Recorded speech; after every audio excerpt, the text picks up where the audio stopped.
Mic check. Test 1, 2, 3.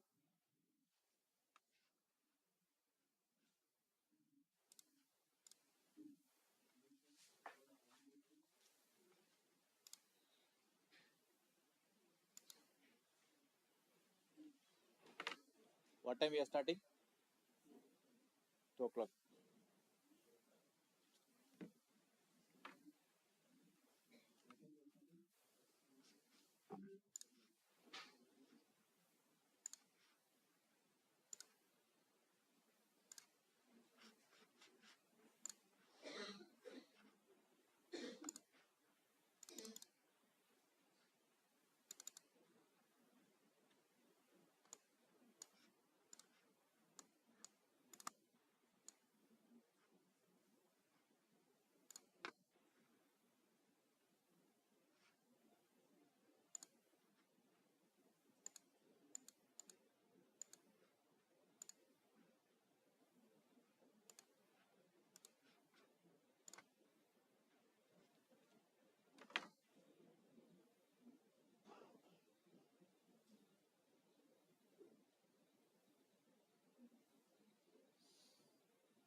Allow mic off ಮಾಡಿ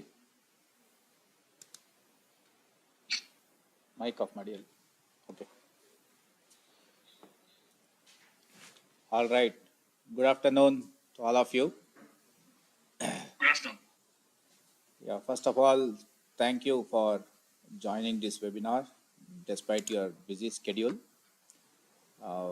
We will start this on time as scheduled.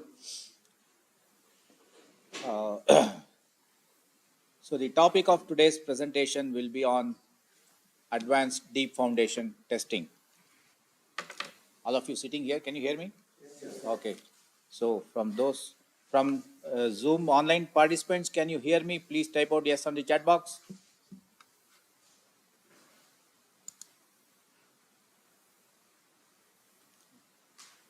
All those joined online, can you please hear me loud and clear? Please type out yes on the chat box. Sandeep says yes, thank you.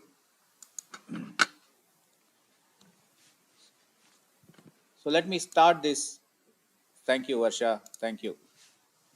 See, the main reason for me doing this event is to create awareness. In civil engineering, when we are talking about sustainability, I think as professional engineers, it's our moral responsibility to do our job at every stage of the project. There are at times many things go wrong, and there are methods that how we can keep those things on check. And therefore, I thought of sharing our experience and some of the newer technology available to assess the quality or health of the foundation. Okay. So just a minute, I want to give brief introduction about our company and myself, and then I'll just quickly jump into the topic of today's presentation. So here is the structure of the presentations. I will run through a quick introduction, then we will talk about quality control methods prior to pouring the concrete, squid and shape. I'll recap for some of you sitting here in this room. This will be a refreshing learning. And then the integrity assessment or the health of the deep foundation by conventional method PIT, CSL, and I'll introduce you to the thermal integrity profile, which is getting momentum in the country, in this region. We will have some question answers from all of you, and then we will conclude the session. So we started this company 16 years back to provide geotechnical service for on-land and offshore construction.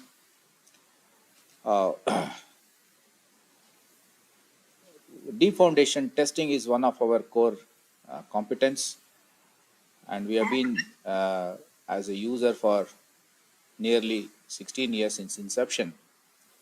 And now for the last few years, we represent Pile Dynamics, who are the inventor of this technology in this part of the world, to provide training and tech support. We have another company called Taqell Edification Private Limited, and this Taqell exclusively focus on dissemination of knowledge, providing training programs, calibrating the sensors and equipments, and selling the product.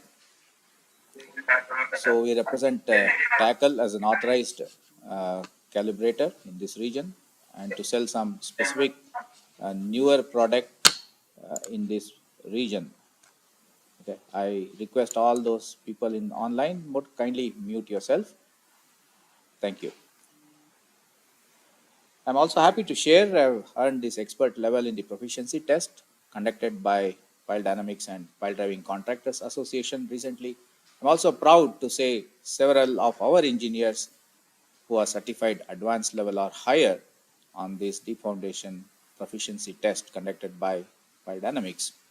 And this is very important because the training and the proficiency test help people to learn the theoretical background, proper practice, software application, how to interpret the results, and also how to apply those results for the design of foundation. So I encourage all of you to take this test. Either you are a tester or a designer or a quality engineer or a owner's representative, doesn't matter. We have to understand the technology before we involve in the project. So just before COVID, we started training engineers on this technology. We have trained nearly more than 1,000 people across the country so far. I had an opportunity to train a few engineers in Saudi. It's one of the event conducted a few months back. I had an exclusive session with some of the Ministry of Works in Bahrain,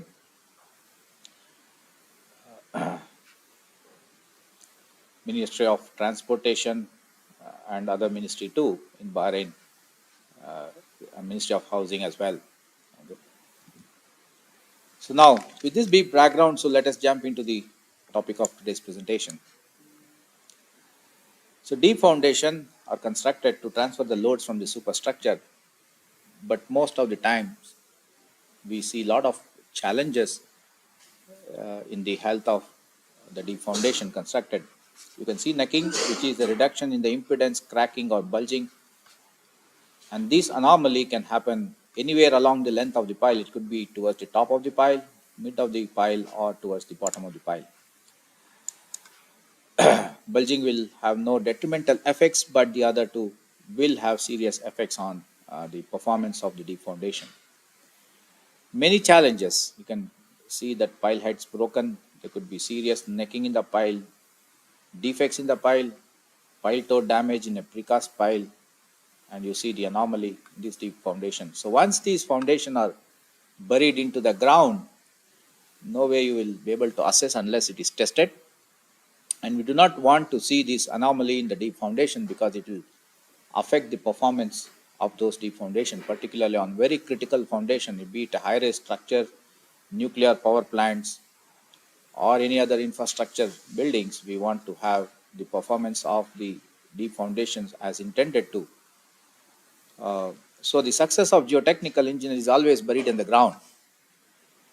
So likewise, we need to have a means to evaluate these defects so that appropriate correction methods can be taken. So now, as you see on the left side, you see a lot of cables coming. This is a test pile, okay, which in with a lot of instrumentation, and you see the anomaly in this test pile. This test pile has given great care during constructions. When this test pile can have such features, can we not expect similar things happening in a routine production pile? So every pile is very critical. So we have the quality control methods like as on the screen. So prior to pouring the concrete, the newer method called Squid and Shape, I'll just give an introduction to both of them. And post concreting, how to assess the health of the pile foundation using the pile integrity test, Crosshole sonic logging test, and I will introduce thermal integrity profile. I may not be talking on this high strain dynamic test because of paucity of time. So we have an event coming next weekend on online event. You can reach out to our office if you really want to learn on this technology. So Squid is shaft quantitative inspection device. As you could see, the tool is connected to the caliber of the piling rig. It's lowered into the bottom of the borehole, and the force is released from the caliber, and the tool has three pointed cones, the same cone that we use for geotechnical investigation. It goes into the bottom of the borehole, and you see three retractable plate which will move up, measures the displacement. Okay, so the Squid measures the cleanliness of the drill shaft at the bottom of the borehole. It's quickly connect to the caliber of the drilling rig. It's very simple in operation. Quantifies the extent of bottom sediment or debris at the base of the drill shafts. Measures force and displacement. I'll explain to you in the next slide.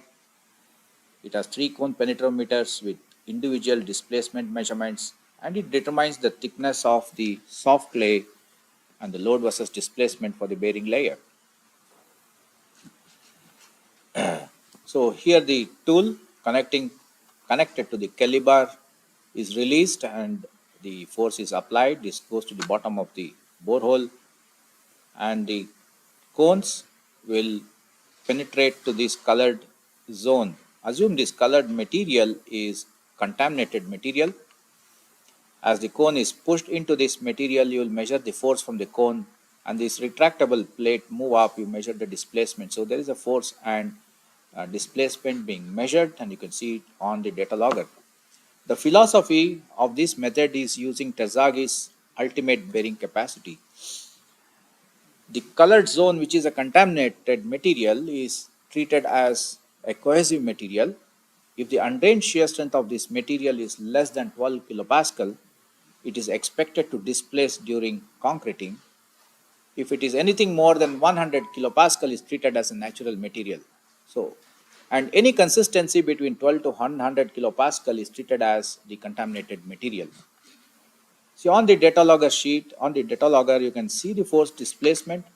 You can work out the force required for a consistency of 12 kilopascal and the force required for a consistency of 100 kilopascal. And then on this force displacement, you see the displacement corresponding to this 12 kilopascal shear strength and 100 kilopascal shear strength. The difference in those displacement is the thickness of contamination at that cone location. So see, you have three cones, you will have three thicknesses. The average of these three thickness should be less than some specified limits. So some Department of Transportation in the US specifies the thickness should not be more than half an inch. Some Department of Transportation specification says that the 50% of the hole shall be less than half an inch and the remaining 50% shall not be more than 1.5 inch in thickness. And this is important for the pile socketed into the rock where it derives most of its capacity from the end bearing. We do not want to have a thick contamination at the bottom of the borehole. If it does, then it experiences large settlement during static load test and it will not uh, have this intended allowable pile capacity.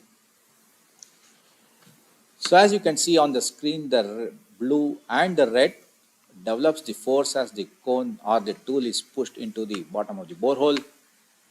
But on the contrary, the green is not developing the force. Any reason why the green is not developing the force? Yeah, the material is weak at that location and it's not generating any force. So it was a shale bedrock. Muck bucket was used for cleaning, and here is the criteria for the bottom cleanliness. And this borehole was left open for about 5 days. Okay. Now later on, cleaning was performed, and there was some reaming of boreholes and slightly drilled deeper and retested again, and you could see this force getting mobilized from the cones. It ensures that the bottom cleanliness is there and you do not have the thick contaminated material. And you see the average is more than 0.75 inch, and after cleaning it's less than half an inch. Okay, so this confirms the cleanliness of the bottom of the borehole. Now we commissioned this in one of the metro project in Bangalore during COVID time. It was 1.2 meter diameter pile, and the test results revealed that the thickness of contamination is more than 4 inches. It is a rock socketed pile. If it's a large diameter pile, you can do test at 5 quadrants.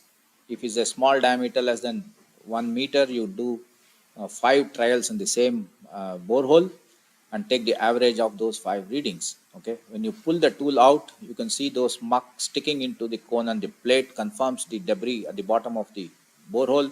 Since this was a pilot project, the contractor did not allow us to redo the test after cleaning, but he did confirm. He cleaned the borehole and poured the concrete. But a year later, we had an opportunity to test another pile. This was a planned testing, and we had to tell the contractor to clean about 5 times. After 5 times, the test revealed that the thickness of contamination is less than half an inch, the average thickness. It confirmed that there was no debris or the muck at the bottom of the borehole, and then the concrete was poured. So Squid quantifies the debris at the base of the shaft, quantifies the resistance to the cone penetration at the base of the shaft, identifies areas where further cleanout should be performed, particularly on rock. A standard 60 degrees 10 centimeter square cones is used. It's a quick test, site link, and is compatible with site link. You can have the wire or wireless. So now I'll move on to shape. is another quality control tool prior to pouring the concrete to know the verticality of the pile borehole excavation itself.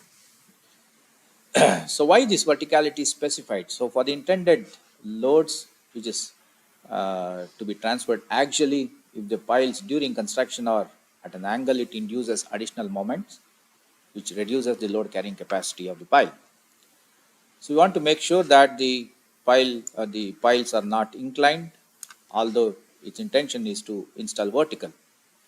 So the shape evaluates verticality of the hole after it is drilled. It gives you the shape of the borehole, volume of the pile borehole excavation, and also look for voids in rock and soil. Sometimes if you have sandy material in a deep-seated cohesive layers, the sand will collapse and you will see a bulge. The consumption of concrete is much more than the theoretical volume of the concrete. So the shape can quantify what is actual volume. So therefore, they will not have any argument with the clients contractually, so that the theoretical and the actual volume could be estimated. So shape is specified in many Department of Transportation in the US. This is similar to sonic calipers, which is widely used in the market today. Sonic calipers is an old technology built in the early 80s. It's two-dimensional. Shape is a recent three-dimensional. It gives you complete picture of the borehole. So shape determines shaft profile, radius, volume, and verticality. It measures around 600 millimeter high and 250 millimeter in diameter. 65 pounds or 30 kilograms in weight, quickly connects to the caliber. So shape can be deployed using a caliber, or it can also be deployed using a winch because it doesn't require any force to be applied, uh, unlike the squid. So it has a built-in calibration pulse to adjust in variations in wave speed, multi-channel ultrasonic device to scan the sidewall condition in wet core drill shafts. So the shape has 8 ultrasonic sensors embedded radially. When you apply the voltage, the piezoelectric element changes its geometry and the pressure waves is released and hits this pressure waves hits the pile boundary wall and it comes back to the receiver. The time taken for these waves to go to the pile boundary and come back is recorded, and you can acquire the data approximately one scan per second, and all channels are scanned simultaneously. And you can also deploy this at 1 foot per second. That's the speed at which you can do the testing. And system is wireless, so no electronic cables required when deploying in the shaft. You have different models. You have the shape, and the last one is the shape probe. One is wireless, and the other one is wired. Usually we prefer to have wire so you can see the data in real time. So if it's wireless, you're getting the data after some time. So probably you may not get the right data also if you're not in the site. Uh, these shape and shape probe require a wet hole using polymer or bentonite. But if the borehole is dry, you can't use the same technology. You need another tool called Shape Air. This is based on LiDAR technology. So today we don't have the same unit can perform the test either in the wet or the dry hole. So you need to have two different units if it's a wet or dry respectively. So here is it is how the shape is deployed. As the tool is deployed to the bottom of the borehole, the pressure waves are released, it hits the pile boundary wall, it come back. The time taken for these pressure waves to go and come is recorded. Okay, the wave speed is measured from calibration sensor. There are two sensors embedded at the top of the tool at a known distance to calibrate the wave speed as the tool is progressed to the bottom of the borehole. Uh, and the time from the transit time until reflection pulse from the sidewall is measured. So you know the calibrated wave speed and the time, what you can get. You can get the distance or the radii, right? Since you have multiple sensors around the radius at 4 directions, it captures the information and there's a circle fit for all the depth, and you can get the three-dimensional view or the three-dimensional picture of the borehole. And here is the two calibration sensors marked at known distance, so it calibrates the wave speed as the tool is progressed into the borehole. The travel time for the pulse is measured at each scan, and the wave speed is updated on each scan. Okay. Now, here's a typical data of the first arrival time at any cross section. Okay. Uh, this shows the slurry is good. At times, when you have very high sand content, contaminated slurry. Okay. Before that, I think from the good data acquisitions, you see the profile of the pile at all the cross sections, because there's a circle fit, so you can break into different cross section. Now, sometimes the first arrival speed could be very erratic because of sand content. Even during the construction, you have to limit the sand contents to less than about 3%. 7% is too high, or the maximum limit, but generally it's about 3%. So if the sand contents are too high, you get erratic readings, and reporting this data makes no sense. So quality control should happen during the construction itself, right? Now, some specification in the US, it's very weird. Uh, can go to the last one. The Kansas DOT appears to be quite reasonable, 25 millimeter uh, per 3 meters length. So it gives you overall the eccentricity allowed. Okay. Now, the shape was tested in one of the project in Kenya. This data was supplied by PDI. Uh, Pretty decent shaft. Okay. Now, what do you think of this shaft? What do you think of this shaft? Verticality is jeopardized, right? During the drilling, it's too much of eccentric. Okay. So even before pouring the concrete, if you are able to identify this, you can course correct it, because you can ream the borehole, no, by offsetting the rig, so that you get a vertical shaft. After pouring the concrete, it's too late. You'll have to just leave with the eccentric pile, probably by mitigating in reducing the load carrying capacity. So you can see this 8 ultrasonic sensor. This little older model, the newer model is put a cap, is made more compact. We also commissioned this in one of the metro projects in Bangalore, and 18 meters length of pile. Now, this shape also gives us an information on the eccentricity of the pile. The offset you could see is around 0.1 meters over the length of the pile is your verticality, 0.55%. Generally, for the infrastructure projects, 1 to 2% of eccentricity is allowed. So this 0.55% is within the reasonable allowable limits generally in the industry. So the shaft was pretty much okay. So shape is used to determine the shaft profile, radius, volume, and verticality. Is fully autonomous with no electrical cables required. Quickly connects to the caliber. It can also be deployed with a winch, where you can have your internal radio gyro adjustments and for any rotations while you're deploying through a winch. It has a built-in calibration pulse to adjust for wave speed variation, and the data is acquired approximately 1 scan per second. And all the 8 channels are scanned simultaneously, and you can acquire the data at 1 feet per second. Can operate very fast if lesser resolution is required. Even with these resolutions, you can collect the data in few minutes, about 30-meter pile, 15 minutes. It minimizes the time of inspection, allowing casting to begin soon after the drilling is completed. Okay. So these two are the quality control tools, and the one you're seeing on the screen is a caliper logging, which is very commonly used in most of the projects in Middle East market. And Sonic calipers is little older version, built in 80s. Shape is a newer version, gives you 3 dimensionals very fast, so on. Okay. Any questions you have? Anybody have any question? Participants, you have any questions? I'll just take about 30 seconds. Then we move on to the next topic. The no, the shape can be tested up to a diameter about 15 feet. So it has been successfully tested. So larger diameter, I'm not sure. Up to 15 feet is successfully tested.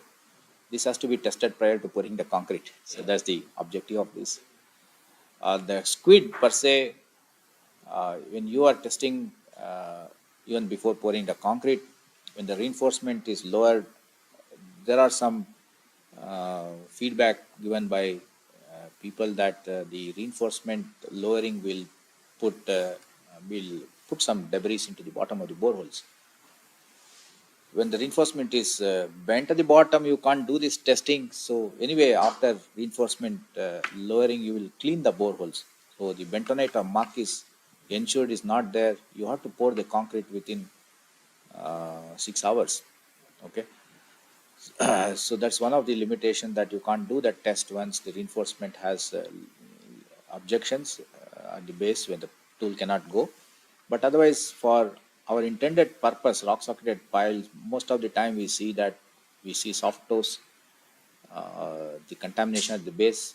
Static load test will not carry the load that you wanted, and those things can be avoided with simple quality control tool to make sure. So, beginning you were mentioning, showing some images about necking and crack break. Yeah. So, in what circumstances does bulging happen? Bulging can happen for various reasons. You have a soft glaze. Okay, if it's not lined, then as you pour the concrete, it can push out. If you have a sandy layer, the borehole will collapse and it makes the voids there. As you pour the concrete, it fills the voids. So the many reasons, construction reason, can create the bulge. Okay. So I don't see anything on the chat, so I'll move on. Uh, we'll get to the question answers at the end of this session as well. Okay. So if anybody has any questions, those joining online Zoom, please put it on the chat box. So I'll keep watching the chat box and answer them appropriately, even during this presentation, or definitely for sure at the end of this presentations, I will address all the questions as much as I can. So once you pour the concrete, then you have to assess the health of the pile foundation. So those participants here, for tall towers, we discussed at length for deep foundation for tall towers. So every foundation element is a critical element, right? You have to ensure that the health of this foundation is good. So there are different methods. One is the low strain pile integrity test, or we call it PIT, Crosshole sonic logging test, and the thermal integrity profile. The first two I'll quickly run through, giving you a brief introduction, and then I will in detail explain the newer method which we are introducing into the market. So the low strain integrity test is a quick and cost effective method to evaluate the shaft integrity of concrete piles, and the testing is able to provide information on pile continuity, location of defect, and the degree of defect. Please bear in mind, this PIT will not give any information on the bearing capacity of the pile. And the test method is performed with a handled hammer, a sensitive accelerometer, and a pile integrity tester. So the test is performed like this. You will have an accelerometer at the top of the pile with a small handheld hammer. Give an impact. The compressive stress wave will propagate all along the length of the shaft and it return back. So the pit helps in identifying major defects, inclusions, bulges. So as I said, the accelerometer on top of pile with a handheld hammer, you get this velocity time history. This is the top of the pile, 2 times the length of the pile divided by the wave speed, that is 2L by C time. Thereafter, you see the toe response. Okay, this is the top of the pile and the toe response. So the test has to be performed on the top of the pile, which is very well prepared by removing all the contaminated material.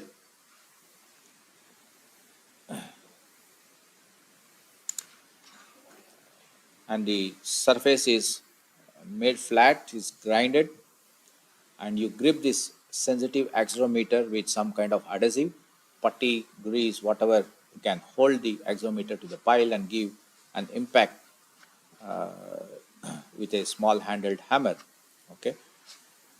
For an idealized curve, the velocity on the y-axis, time on the x-axis, the velocity at first impact, then 2L by C time thereafter is the toe response, the velocity will track along the x-axis. Okay. If you have any major defects or inclusion within the shaft, you will see a early positive reflection before the toe. So this indicates defect. So a positive negative cycle will indicate a defect. But if it's the opposite, negative positive cycle indicates a bulge. So the bulge is returning to nominal diameter, so don't get confused.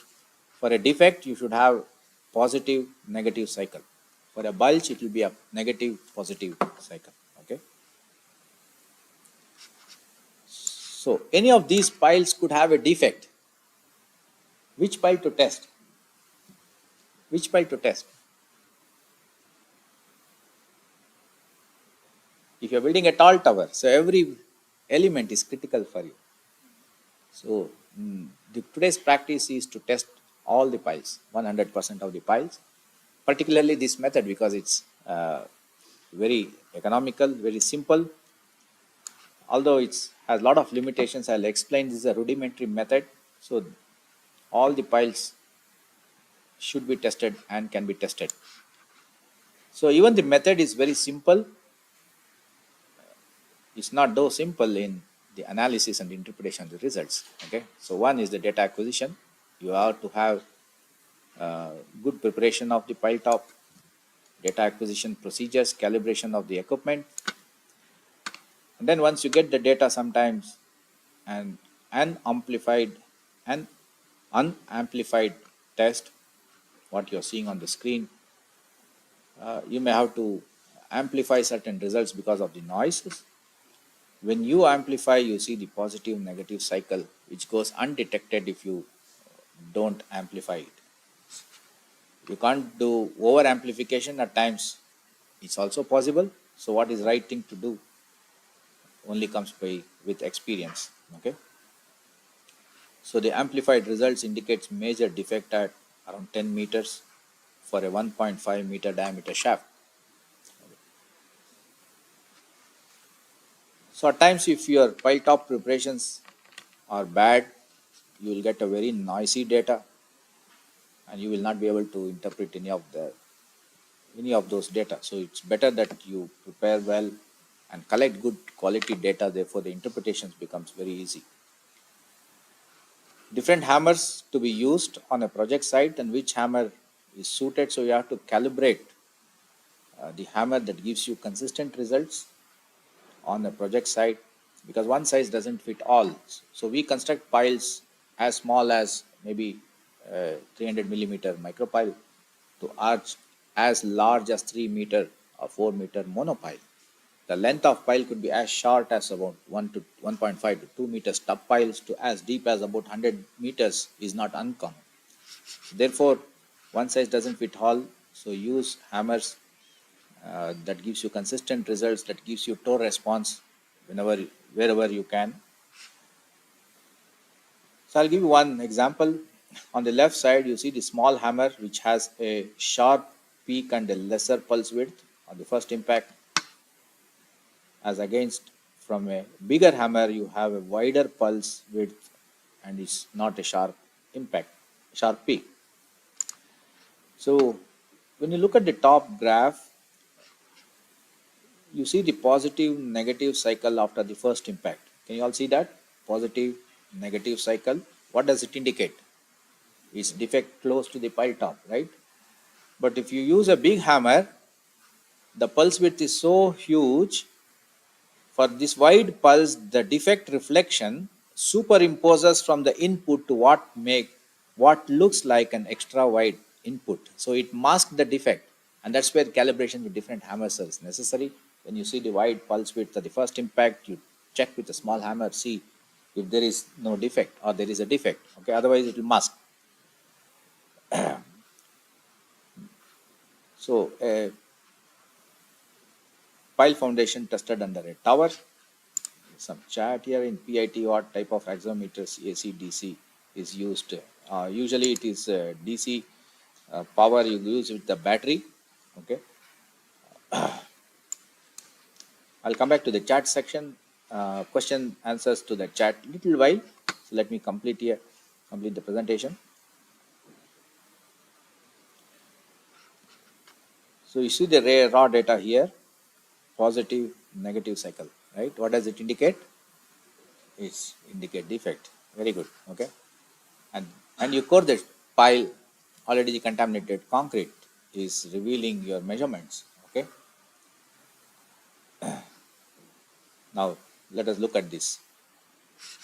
The first one, is it a good pile or a bad pile?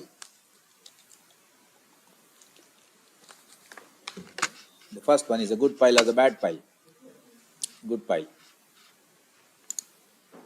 Okay. Second one, why you say bad? Bad part.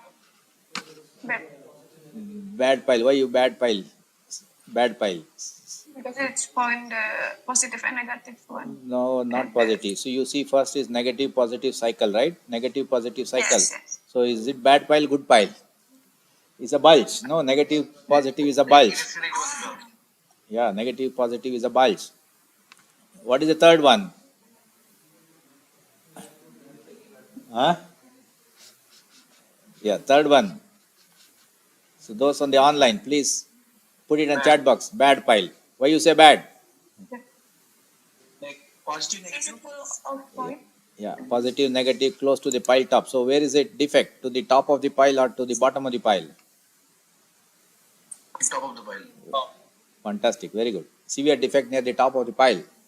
And you're able to see this because this data is acquired properly, it has been processed properly, and you have the final result. It's a good quality data, right? So if it's a bad quality data, you will not be able to identify these things. So what are the limitations of PIT testing? This is a rudimentary test practiced in the market for several decades. The technology itself is for nearly 50 years. In all the infrastructure projects, wherever the piling, pit testing is done. Okay. There are several limitations of pit testing. One of the limitations of pit testing is your length to diameter ratio. L by D of about 30 is what you can test, because beyond that you will not be able to see the toe response. So when you don't see the toe response because there is a soil effects coming into picture, you tend to use bigger hammers to see if you can get the toe response. If you are unable to see the toe response, then the interpretations is incomplete, right? The second, concrete has a variation in the wave speed from 3,300 meter per second to 4,300 meter per second. If we look at this as a toe response here, probably what I'll do, if you get this toe response little earlier than what your intended pile length, I'll try to adjust my wave speed to match the toe response. That's one way of telling that pile is fantastic, no problem, this is my length of the pile. But what if you have a debris at the bottom of the pile and your response is little earlier than what you intend to? You can't adjust the wave speed, right? But it's a debris, so you have to qualify this as a debris. But it's very difficult to qualify the bottom of the pile or a soft toe, and therefore that's a limitation in identifying the toe in the order of about 5 to 7%. That's the limitation of this PIT test. Okay. So therefore, we have to be little cautious and careful in interpreting results from PIT. This pit testing only gives major defects, its limitations to general interpretation rather than the exact details. To demonstrate design safety of any pile foundation system, qualification of pile for integrity is essential. So let's not make heroic effort to read more than what the data really tells us. So, because it's so simple, rudimentary test, we want all the information which this test cannot give us.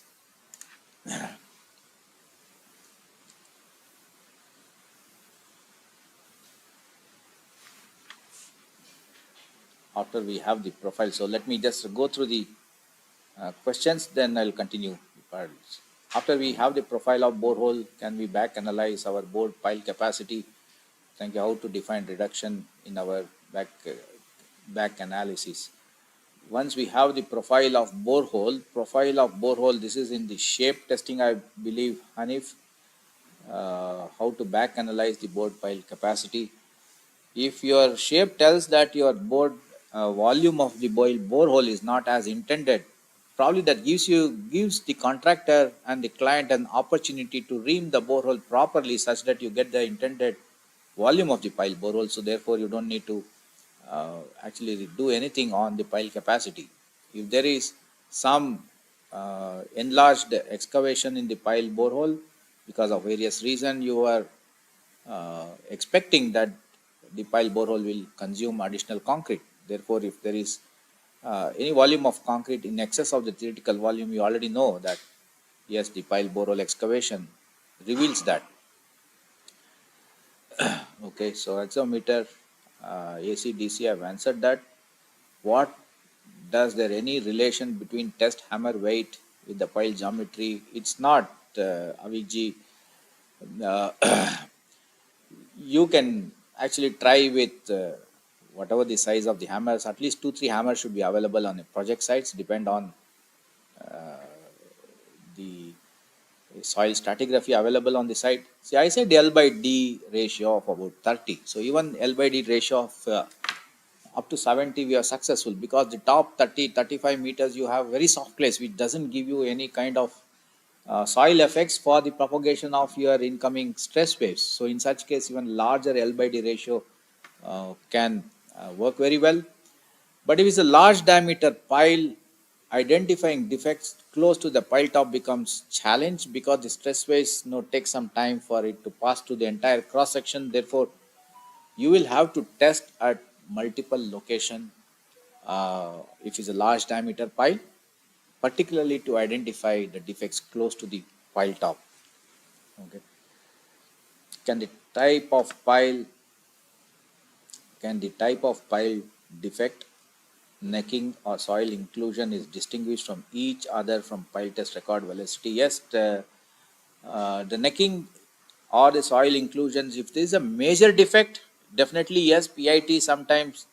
So okay, one of the other limitation of the PIT test, if you have first major defect and you have a second major defect maybe a little deeper, then PIT may not pick the second major defect, because what it can pick at second major defect, we think, will be a secondary reflection of the first major defect. So if there is any first major defect, beyond that the PIT cannot pick up. That is the limitation of this test. So what is the distance, maximum and minimum distance between the piles? There is no limitations on this maximum or minimum distance for this test, Nandish. You can test, because usually the piles are spaced around 2 to 3 times the diameter. If it's more than 8 times the diameter, it becomes an individual pile, but even is less, I don't see there's any challenge for you. And this test doesn't take that into consideration or has any effects. Okay, calibration of this equipment and the sensors. As ASTM requires, PIT, both the equipment and the sensor has to be calibrated once in 2 years. Okay, if it is out of calibration, probably you will get a lot of noise. If the sensors and the equipments are really working very well, there's no problem, but it's a codal requirement to calibrate at every 2 years. And again, depends on the frequency of testing. We are abusing this to test around 50 60 70 80 piles every day for maybe 200 300 days a year at different or difficult site conditions. You may tend to damage the sensors. So probably it's wise that you tend to calibrate it as required from the ASTM standards. And the data itself, consistency of the data, you can make out it's good data or bad data. Okay. All right. Let us continue to the next topic. We'll hold your questions or put in the chat box, then I will answer those questions. So the pit is fast, is inexpensive, mobile equipment, minimum site support required, test many or even all piles at the site, no advanced planning is required. Minimal pile surface preparation, it finds major defects, it cannot locate defect in a cross section. So if you have defect at certain depth, where in the which quadrant at the cross sections, you will not be able to identify from PIT. Can be difficult to locate defects in the upper portion. I already explained to you. Therefore, test with smaller hammers, test at multiple locations at the top. Potential limitations, L by D to 30. Non-uniform piles, very difficult to interpret. If you have cracks or joints which blocks the waves, so therefore you will be able to assess the quality of the pile only to that joint. Beyond that joint, the propagation of the waves could be difficult. So with this limitation, so let us see how we can overcome that limitations. So Shubham is asking, can we measure or get an idea of length of the pile? So there are two input parameters. One is the length and the wave speed. So one of them you should know. Okay. If you know accurately what is your wave speed, yes, you can get the length. But board piles, concrete, I think it's difficult to get the actual wave speed. So therefore, getting that length also will be in the order of 5 to 7% error in this measurement. You can go wrong either way.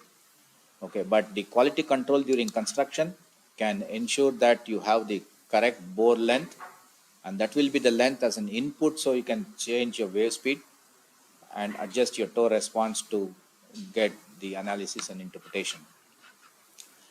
So Crosshole sonic logging test uh, consists of embedding these access tubes, okay, usually about 3 inches. Sorry. uh, it's tied along the reinforcement cage. So how many number of tubes are required? As a thumb rule, for every 300 millimeter diameter, one access tube is required. So it's a 1.2 meter diameter, 4 tubes are required, which has to be embedded along the reinforcement cage.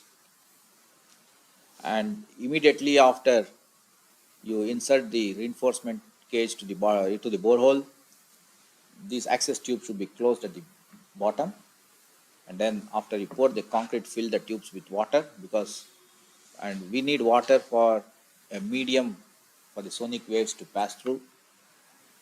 And also you close the top of the tube itself, because we don't want the debris to fall into the tube and obstruct, so we can't do the measurements to the entire length of the pile. So during testing, you put the probes, one is the transmitter, the other one is the receiver, to the bottom of the access tube.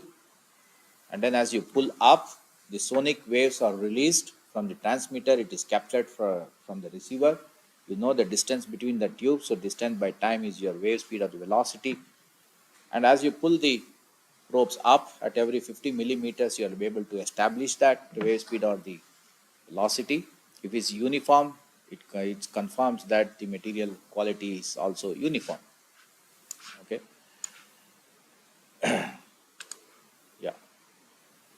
Now repeat this test along all the combinations. For a 4 tube, you have 2 major diagonals to be tested and 4 perimeters. So there is a 6 possible combination of tests to be performed for a 4 tube combination.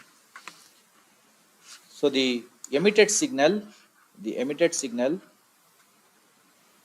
will have a peak, okay, positive, negative.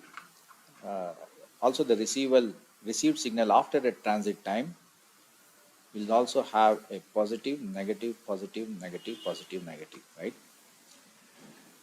Now, this positive is black, this negative is white, this positive is black, negative is white. So black, white, black, white, black, white, black, white. So this is nested to get a waterfall diagram as you do the testing. So as you pull the probes bottom up, so this is your waterfall diagram. This is your leading edge of the waterfall diagram. This is very important for us. Okay.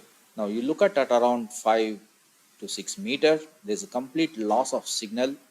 Your leading edge of the waterfall diagram is lost there.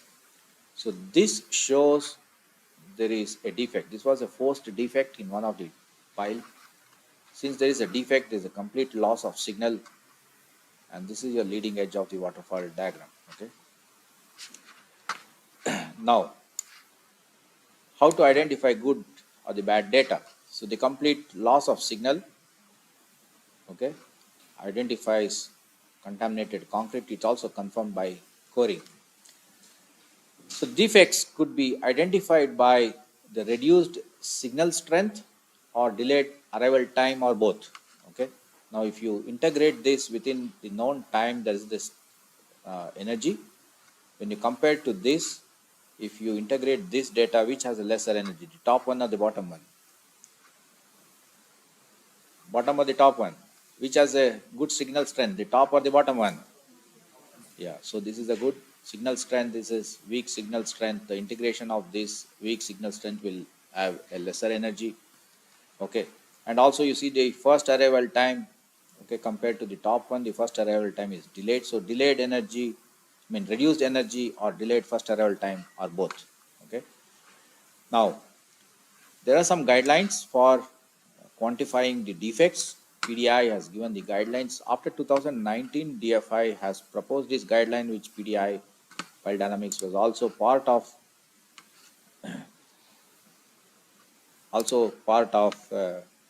the committee. They're categorized into three zones: green as A, B, and C. If those data points on the first arrival time and the energy reduction, it falls in the green zone, it is acceptable. If it falls in the red zone, is highly abnormal, requires some remediation. And in the middle zone B, if it's tending towards the red, follows the abnormality. If it's tending towards the green, probably give the benefit to the pile. Okay, so it be a little careful in analyzing this. So one of the uh, problems that we encounter, okay, the access tube itself, okay, the manufacturer criteria is to have a schedule 40 grade steel pipes, which about 3 millimeters to 4 millimeter wall thickness, but the industry now only uses 1 millimeter wall thickness, so it's so thin for a 30-meter 40-meter pile length. During installation, all the joints, no, it cannot be threaded. Okay, it may be just a pin. You may lose the joint. Okay, the joint dislocates during installation itself. So in such case, you will see the defects at the joint locations, which is bloated very severely, although defect may not present there. Okay, that's one reason that we can see that the defects could be present at the joint locations where the pile could not have defect. Number two, if the installation technician holds his glove with a lot of grease, it's sticking to the tube. Then during concreting, it's not bonded with the concrete, right? This is the gap. The data will not transmit to that uh, gap, even though you're putting water there. So that also is one of the challenge in the CSL testing. So where you'll see the anomaly where the anomaly may not be there. Okay. Sometimes because they're using very thin wall thickness tubes, they will put a tape around it, and the tape is also is not going to bond it well with the concrete at times. So we've seen these problems happening in projects, and the best thing is to avoid best thing is to avoid uh, very thin wall thickness. But of course, if you increase the wall thickness, it's going to come with a cost. But that again, you identify the defective pile. When the pile is not defective, then course correcting that to do some drilling, coring, identifying, then you will not see the defects. And then grouting again, it's going to cost a lot of money. So when you're talking about sustainability, these are simple things that we should follow, we should act, so that we don't end up doing remediation which is not required. And these small things we can contribute to the sustainability. Okay, let me see that. Okay, now here is the shaft, here is the reinforcement, here is the CSL logging tubes. Suppose defect is as shaded in blue. When you're testing all possible six combination, you are able to pick up the defect in this, right? So anomaly in direct transmission path easily detect from with the CSL testing. So how about this when the anomaly is on the outer beyond the reinforcement cage on the cover zone? So can you identify this anomaly in the cover zone? Because you can't identify, so you are testing between the CSL tubes, it's not in the direct path, and therefore you will not be able to identify these defects. And that's the limitation of the CSL test. Now how to overcome this in the next method? Okay, we will look at that in the next method. So anomaly outside the direct transmission path will not be detected with CSL. Now, here is another very important aspect of the coverage of testing with CSL.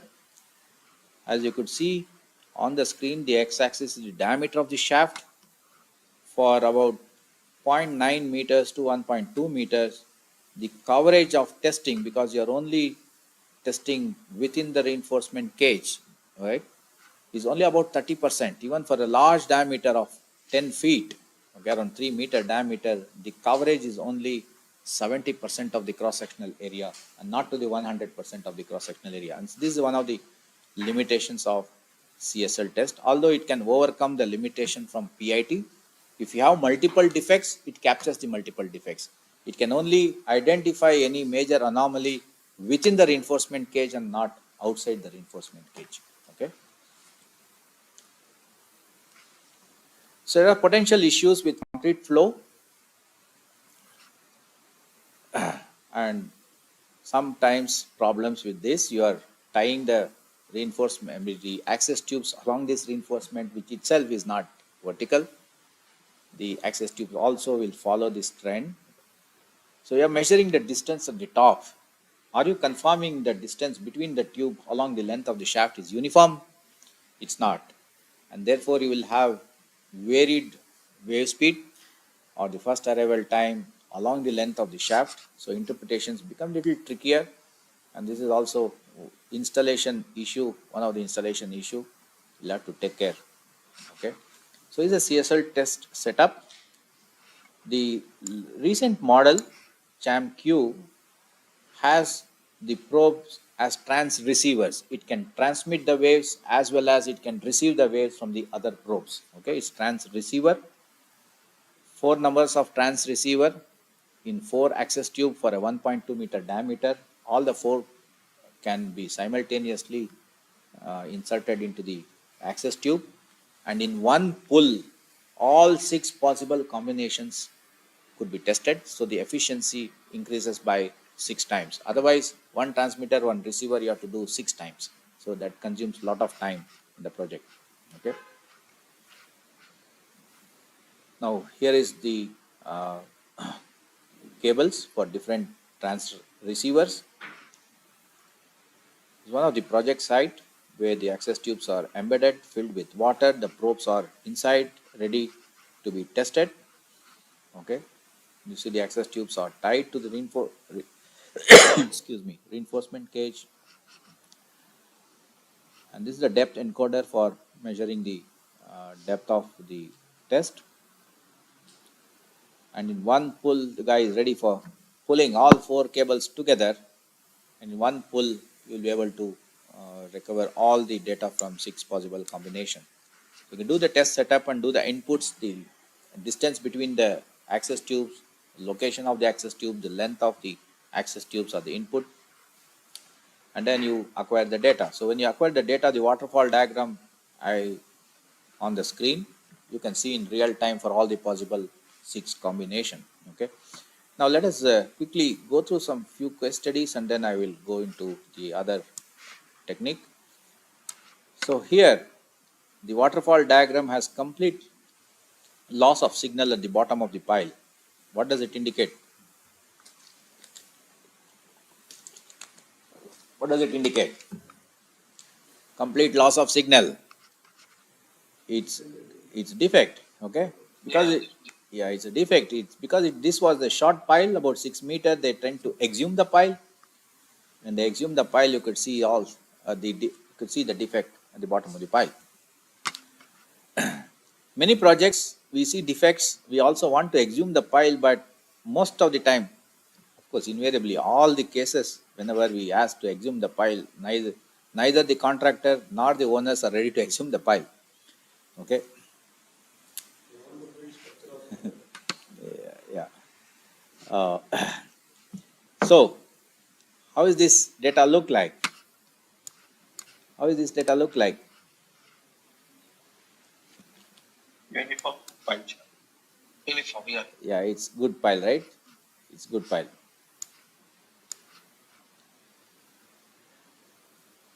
How is this? What depth? Approximately middle of the depth pile. Middle of the pile.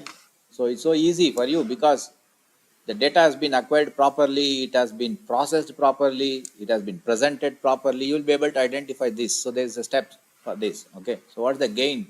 Somebody is asking how to put the gain. Gain should be good enough that you will get the complete scale you don't put a very high gain that you mask the scale, nor put a low gain. So gain has to be identified on the site with one or two trials to establish that the scale that you get should be good enough to get the complete picture. So I suggest you follow the manual. Don't deviate from the manual. Most of the times we deviate from the manual, we end up having trouble. Okay. How is this data look like? Uniform pile? Yeah, pretty uniform in all the combinations. I have only 3 sets. The other 3 sets too is uniform. Okay. All 6 possible combination of the piles pretty uniform. There's no loss of signals. So how about this? Excuse me. Bad pile? Yeah, the bottom part of the pile has some anomaly. Yeah, you have anomaly here. It is similar in all the possible combination. That means there's something there at that depth. When you see in CSL, when you see the defects in all possible combination, then it's treated as a short pile because the defects extends throughout the cross section of the testing within the reinforcement. And I'm sure if the cross section has this, it will also extend to the cover. But in CSL, you may see anomaly in a couple of combination, but absent in the remaining combinations. In such case, the defect is localized to a certain quadrant. Okay, you can run a 3D tomography analysis, which comes together with the CSL software to identify which quadrant the defects are, and therefore during remediations you can actually target that quadrant to drill the holes and grout it. Okay, if that is one of the remedial measures. So the defective pile, when you actually do a coring and you see the concrete contamination, which confirms the results from the CSL. So if the tubes are dislocated, you will also get this results like anomaly, but it may actually not be an anomaly, and that loss of signal is because of your dislodging of the tubes. Okay. Let me see.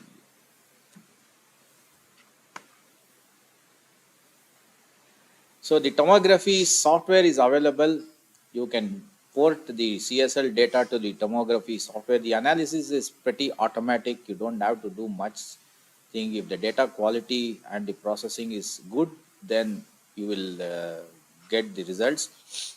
Let me pull out if I can show the slides, couple of slides on the tomography after I finish this.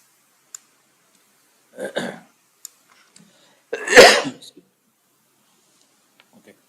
Now, so just a comparison between PIT and CSL. So the PIT appears to be good, right? And the CSL also, there's no loss of signal until the length of the pile. So these two data together side by side confirms that the pile is good. So how about this PIT on the left side? So online, please put it on the chat box. How do you see the PIT on the left side? What do you think, all of you? It is a good signal, sir. Good pile? Initially it was a bulge, then it is not back to its normal bulge. What's happening here?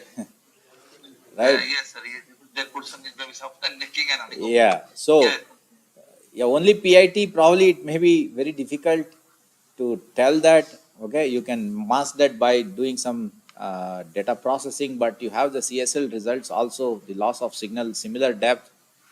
Okay, and this pile, even coring also revealed that the concrete was contaminated, so you'll be able to corroborate between the two test results. Okay, so there's a doubtful pile, possibly between 26 to meters.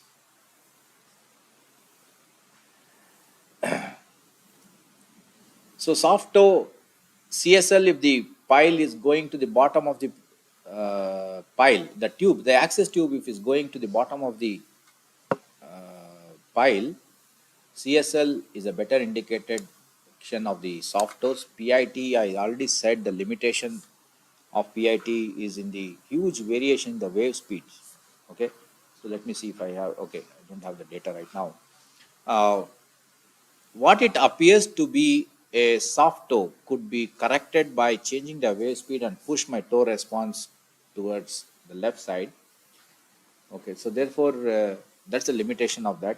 So CSL, if the tubes are going to the bottom, if there is any debris at the base, CSL is the best indicator of the soft toe. And of course, if you have the PIT results, if you put it side by side, also will be a good indicator to correlate with both of them. Now, the advantage of CSL is not limited by L by D ratio. Check concrete inside cage by depth and quadrant. Installed tubes inspire better construction.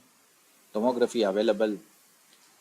Limitations or disadvantages: wait for 3 to 7 days prior to the test. This is a standards requirement. Access tube is required, preferably steel. Schedule 40 manufacturer guideline, but most of the project, of course, all the projects that I have seen so far has not complying to manufacturer's requirement, ending up in one or the other problems in the site. And of course, it comes with a cost, but little extra money you spend, I think you can eliminate lot of other problems later on. So you cannot see anything outside the cage, limited by the cross section tested.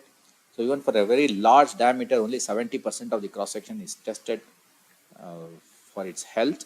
If it's a small diameter like 1.2 meter, only 35% of the cross section is tested compared to the larger cross sections of the pile.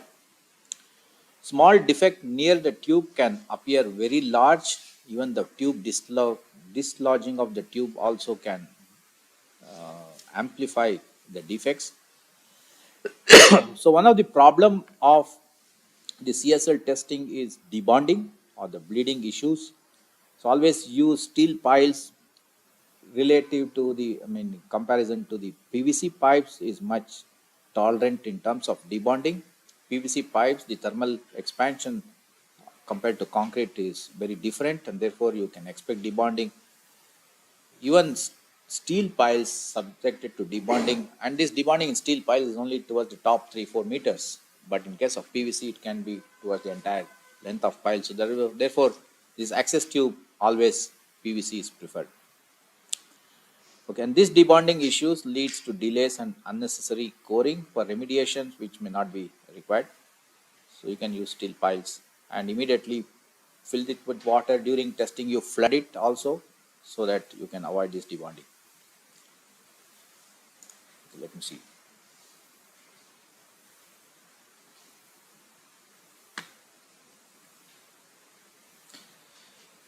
Yeah, so Kaustubh, you are asking what could be the velocity different.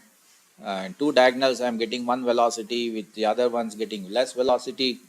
Are you confirming your CSL tube, for example, 4 tubes you are embedding along the reinforcement cage is all vertical, and we are making the distance measurement at the top, it continues to be the same throughout the length of the pile? We will not be able to do that because the tubes are very thin. Sometimes we have seen the reinforcement also is not vertical, it would be at some angle, and you are tying this to the reinforcement cage also goes there. So that's one of the reason. Probably it's not that concrete quality is bad. So in such cases, look at if there is any loss of signal in the PIT. If loss of signal in PIT, probably may have to do some excuse me, further investigation. But looking at 2,500, 3,000 meters of velocity, meter per second of velocity, is because of your distance error in the distance measurements. You are only taking the distance at the top. You are not measuring along the length of the shaft. Okay. Okay. So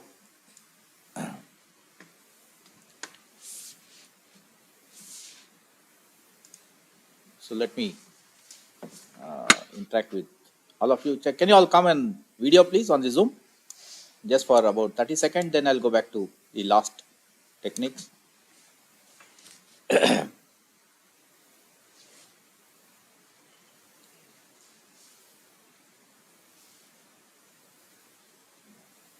Nice to see many of you here. Avikji, Dr. Ram Prakash is there. Sir. Yeah, good afternoon. Good afternoon. So many projects you're all involving, right? So what is more used, is PIT or CSL at the moment? Well, in case of PIT, we used to do the 100% pile before capping the pile, and CSL usually in our cases, 50% of the pile was chosen for CSL. Yeah, 50% piles are chosen. Okay, so now with all this explanation, so much of challenges that I have seen, and of course many of you would have seen in your project, I wanted to share one recent case study. I'm not sharing any data per se, but just the information. It's one of the project I was called to train some engineers on the site who are quality engineers, because they were getting most of the piles as defective piles in the testing report. So I ran through this training for 2 days and finally asked them to bring your data and let us look at on the screen. So when they showed the data on the screen, and they were in confirmation, yes, these are all defective piles, because they learned how to identify the defects. So the project had multiple basement about 6 meters below the ground. So they did the piling from the ground level up to around 20 meters, 1 meter into socket into the rock. So they did the uh, aggregate filling in 0 to 6 meters, because anyway they were excavating for basement. So the reinforcement cage was -6 to -20 meter. When they started excavating for the basement at -3 meter, they could see the top of the pile. Everybody puzzled, because I had to see my pile at -6, why I'm seeing at -3 meters. Further down, -6 meter, they could see 3 meters of PCC, because the reinforcement is there anyway below 6 meters. So it's a beach sand. Liners were not used for construction. The borehole collapsed. There's an overgrowing of the pile. And you could only evaluate when you test after reaching to -6 meters. That's where, or -3 meters now, because that's where you see the top of the concrete.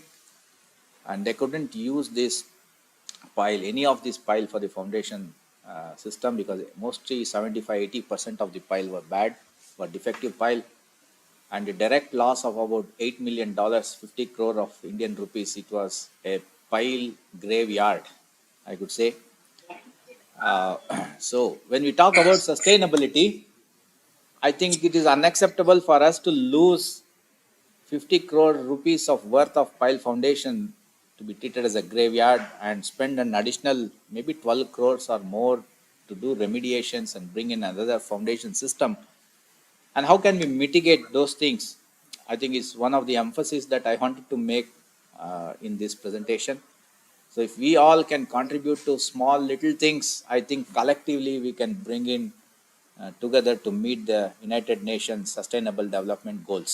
Okay. So how can we avoid that? So I'm going to talk about in the thermal integrity profile. So where the integrity assessment could be evaluated in real time as you pour the concrete. So let me explain to that, and then we'll come back again after another few minutes, maybe around 20 minutes. Then we will take question answers from you. All right, sir.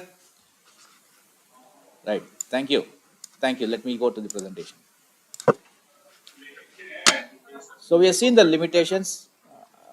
So kindly mute yourself on Zoom, please. All of you, can you mute yourself? We have seen the limitation of the PIT and limitations of CSL. So what are the limitations of PIT? L by D ratio, wave speed error, getting the toe response in the order of about 5 to 7% will be an error. Okay, only first major defect. Fine, it's not able to give. So CSL, the cross section limitations in the cross section that is evaluated. Okay, you will have some debonding issues. You cannot see outside the cage. So how can we overcome all this? So we, okay, all right. Yeah, so we have what is known as thermal integrity profile. So this thermal integrity profile consists of embedding thermal wires, what you're seeing on the screen, the yellow one, like your CSL tube. This is tied along the reinforcement cage. So how many wires to be tied? It's again like CSL.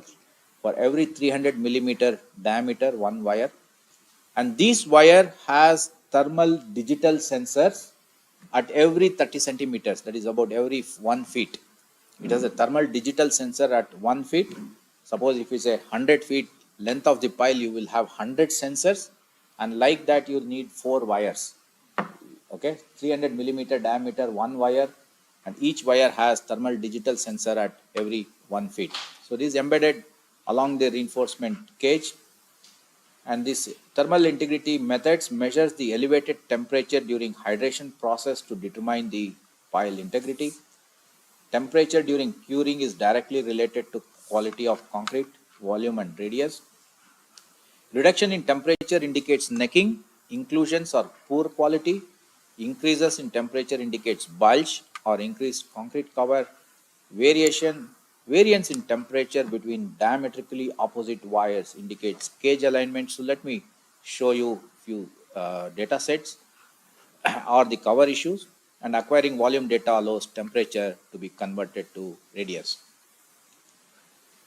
Now this method evaluates concrete both inside and outside the reinforcement cage, that is assessing both the cover and the alignment. 100% of testing as far as the cross sections are concerned. It evaluates shaft during curing as early as around 12 hours depending on the mix design and pile diameter. So for our general infrastructure project 1.2 to 1.5 meters, within 24 hours you will be able to assess the health of the pile. So the case study I explained to you, if they had used this thermal integrity profile in the first few piles, they could have identified that construction process is leading to defects. They could have mitigated or modified the construction procedures and could have saved uh, most of the pile as a foundation system. And I'm sure I'm talking only one project. Many of you have access or information of many projects happening similarly across the country. So this evaluate shaft during as early as within 24 hours, 12 to 24 hours. If it's a diaphragm wall, it takes little longer time, maybe around 3-4 days time, because the peak temperature will be much later. And this method allows construction to progress much faster. Significant cost savings can be achieved if we can save many days or weeks on a project. So time is money, right? ASTM 7949, it was there for 9 years, so compulsory revision. So it's under revision, so it's anytime it will be released now. So the thermal integrity profile uses naturally occurring heat of hydration to determine the integrity of cast in place foundation. The thermal wires are fastened to the reinforcement and cast in structure at a rate of 1 wire per 305 millimeter diameter. So 1.2 meters, you need 4 wires. And the thermal digital sensors are at every 1 feet spacing along the length of the wire. During hydration time, heat flows from curing concrete into the surrounding soils. Except the top 1 diameter and the bottom 1 diameters, where the radiation of the heat is not only readily outward but also to the ambient temperature at the top and to the soil temperature at the bottom. So there is a role of correction, top 1 diameter and bottom 1 diameter. The thermal data loggers collect data from all the wires at every 15 minutes throughout the heating until peak temperatures are achieved. Okay. The heat at the center of the shaft will be the greatest. The temperature at the reinforcement behaves linearly with respect to radius. So when you are making measurement on the reinforcement, okay. Now assuming this vertical bar is tilted to the right side, okay. When it's tilted to the right side, the purple is closer to the soil, the green is closer to the core. So which one will measure higher temperature, the purple or the green? Purple or the green? Green will measure, yeah, green will measure the higher temperature because it is closer to the core. The purple is closer to the soil, so it measures the lower temperature. So in the temperature profile, green measures a warmer temperature and the purple measures a cooler temperature. So the opposite wire, one measuring warmer temperature, one measuring cooler temperatures, indicates your tilt in your reinforcement cage. Okay.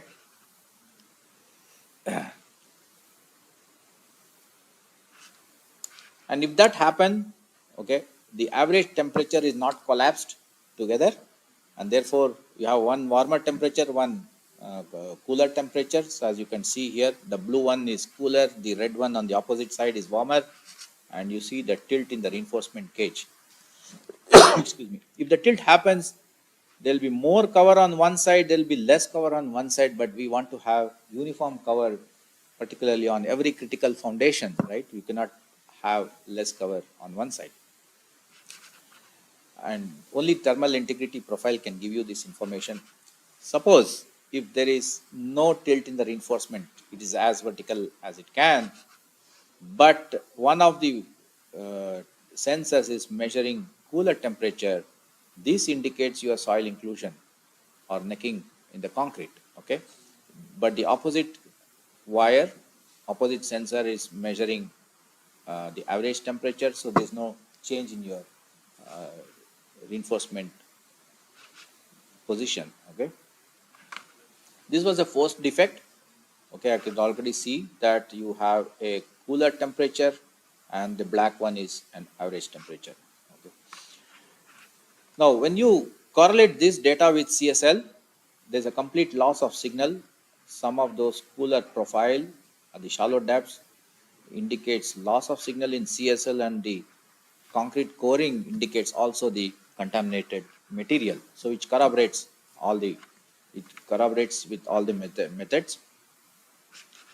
So the accurate volume information is critical to the analysis, which we require the thermal field log and the concrete logs. The average radius based on volume input over the entire length, and you have the average temperature from all the wires at the selected temperature time stamp. It will be 1 hour, 12 hours, 8 hours, half the peak temperature towards the peak temperature. And the ratio of average radius to average temperature, this is the multiplier. So you can use this multiplier for every temperature to get your effective radius, okay? Now, the average temperature above the roll-off region generally equal to temperature is observed one diameter, both at the bottom and the top. Okay, so this is the average temperature on the shaft. Okay, this is the ambient temperature. So as per the location is concerned, Bangalore average temperature about 26 degrees. Likewise, you can choose the coordinates and you'll get the average temperature. Now, this roll-off is a hyperbola. Okay, there's a energy producer to the energy dissipator. The inflection point will be your bottom of the shaft. Okay, and if this roll off is not fitting to the curve, probably there is some serious defect at the bottom of the shaft. When you actually core the concrete pile, you will see the complete loss of cores or some contamination in the cores. Okay, and this is the inflection point, that will be the bottom of the shaft. And same way to the top as well, because you are to the ambient temperature. Generally, this is equal to the observed one diameter below the top of the concrete, and so with the bottom.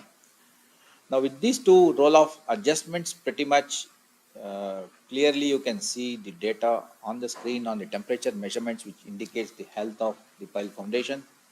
And this information is relayed into the cloud, where you can see the data in real time as the hydration process is happening, and therefore you will be able to evaluate the health of the pile, and if at all there is any course correction to be taken immediately after few sets of piles.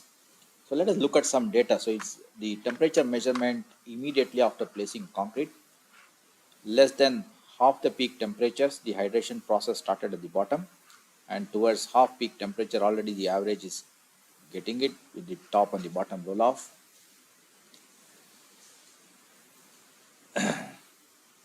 What are you seeing now on this? Peak temperature is 40 hours. So what are you seeing?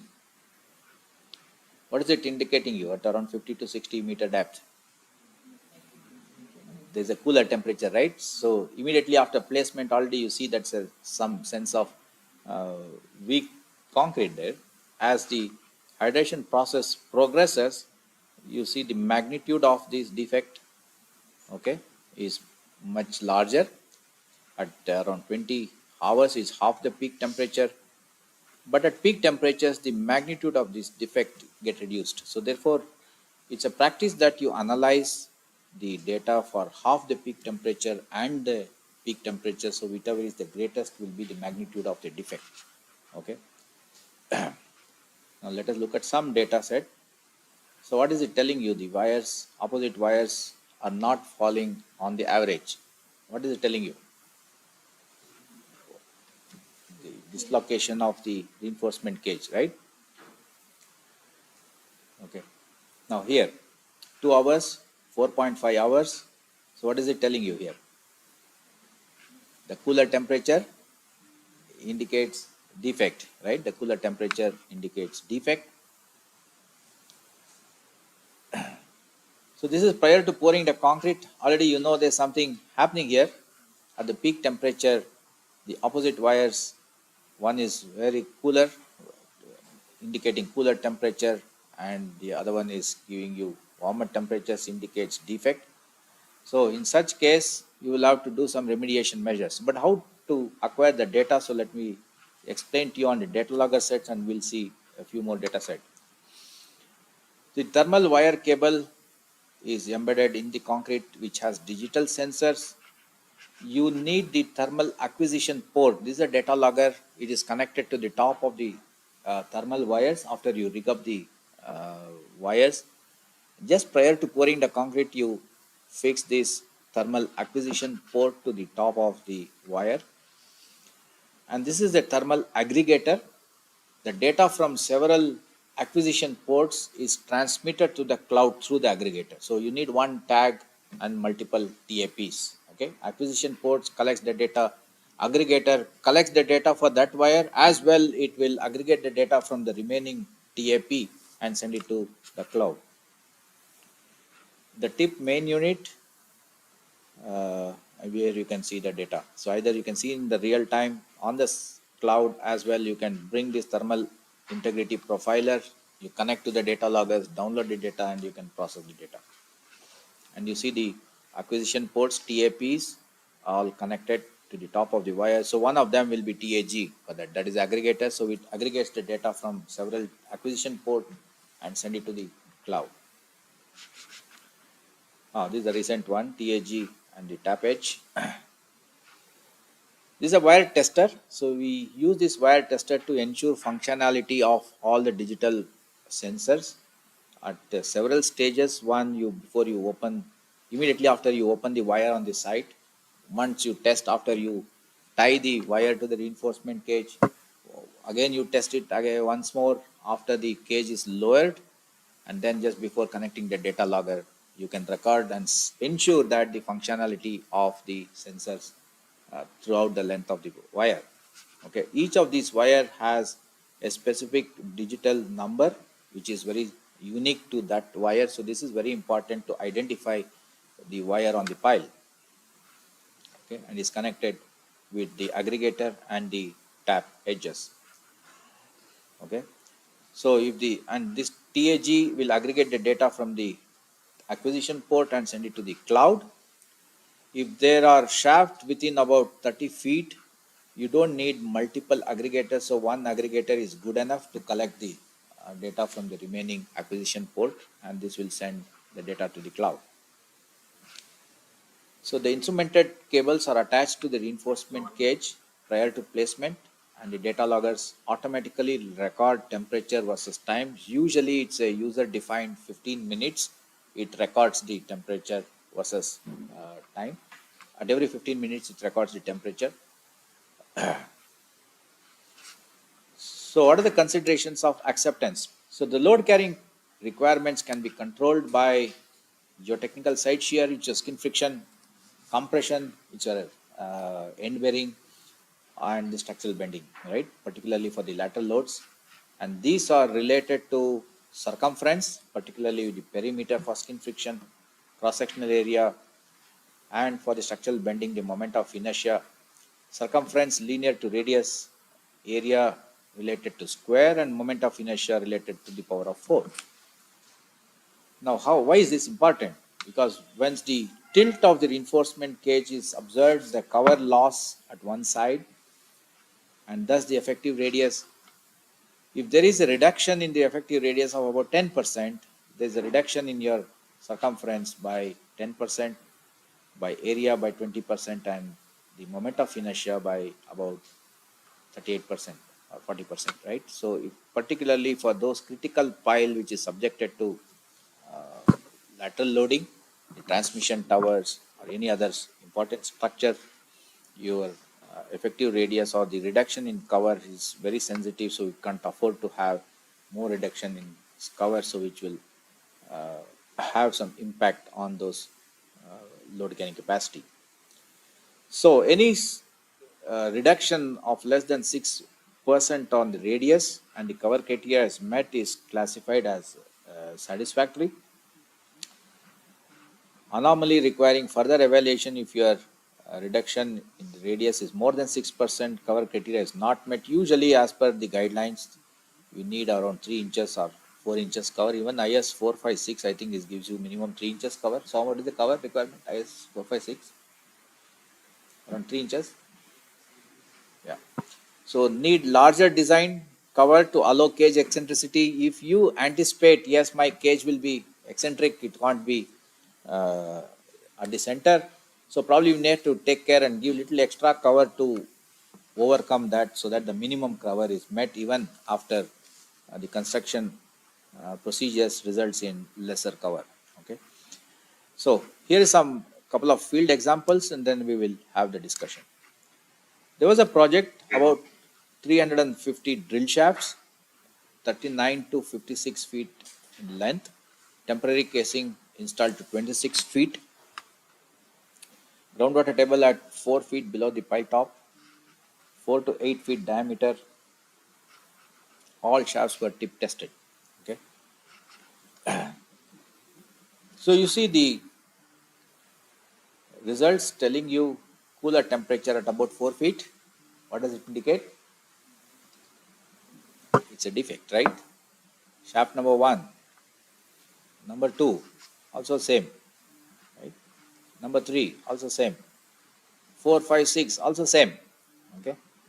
Now let us go to the plan. And coring also revealed, yes, you have some issue with the concrete, which confirms the results from the tip results. Okay. Now here is these 350 piles and the 6 piles tested. The first 6 piles revealed there is a defect in the pile. Okay. And the groundwater table was shallow, and they were pulling the casing too fast. The soil was coming inside, collapsing, and that resulted in the defect. So since you know this, the defect is causing because of my construction procedures, they modified the construction procedures and then could continue with testing further. All the piles were okay. But if you don't resort to this step testing, if you had resorted to PIT or CSL, by the time the testing completes, this many piles would have been completed there. Okay. By the time you got the results in your office, almost around 40% of the pile would have already been constructed. You're following the same procedures that was adopted to the 6 piles would give you the same results for remaining 40% of the pile. Probably you might have noticed at this stage, okay, because you had tip testing, you realize very early in the project, root cause it, mitigate the construction procedure, and tend to save the piles. Otherwise, it would have become another pile graveyard. I already explained to you. I can quote half a dozen projects. Recently, in the last 2 years, I have seen such, and one what I mentioned to you was huge. Okay, there was about 2,000 piles, I believe. So 100% of the piles were tested on the shafts with tip. This tip identified 6 shafts with defect in all the piles in the upper 5 feet. Groundwater table was approximately 4 feet below the shaft, is washing out the concrete when the casing is pulled. Coring has revealed voids in all 6 shafts where tip identified a problem. Construction techniques modified to avoid further issues. Early detection saved considerable cost and delays of the project. Okay. So this is another example. It was a wet shaft, wet cast shaft Okay, 3 meter diameter, 10 tip wires were installed. 2.6 meter is the cage diameter, 38-meter shaft length. Tip testing began immediately after casting and data recorded approximately 90 hours. Shaft peak temperatures 40 and analysis were done at half the peak temperature. So it's always customary to evaluate at half peak and peak, whichever gives you more defect, use that. It's very evident, right? At that depth, around 90 feet, is a cooler temperature indicating defect. Okay, there was a drop of 42 degrees Fahrenheit. Okay, between these wires 7, 8, and 9. You can also run this three-dimensional analysis similar to your tomography in the CSL. Okay. Now, next step is to remediate this because you already see the defect. Well, let us see how. Let us confirm the defect. So the best thing, one of the practice is to do the coring at that time. So where to core its large diameter piles. Okay, and those wires 7, 8, 9 were the ones that was giving you cooler temperature. So focus on this close to that wire. Coring was identified to be done at this location. Then the client said, let us do one more here because the contractor is paying for it. The client is not paying.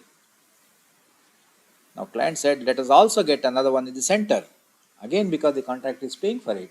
And so one on the opposite side because let us identify, let us confirm that uh, because the contractor has to ensure the quality of the pile, it is under his cost. So the client wanted to do the coring.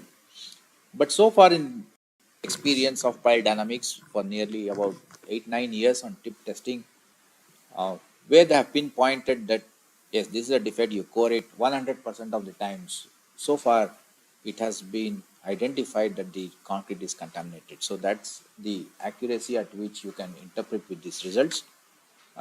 We may not be able to do that in the other methods.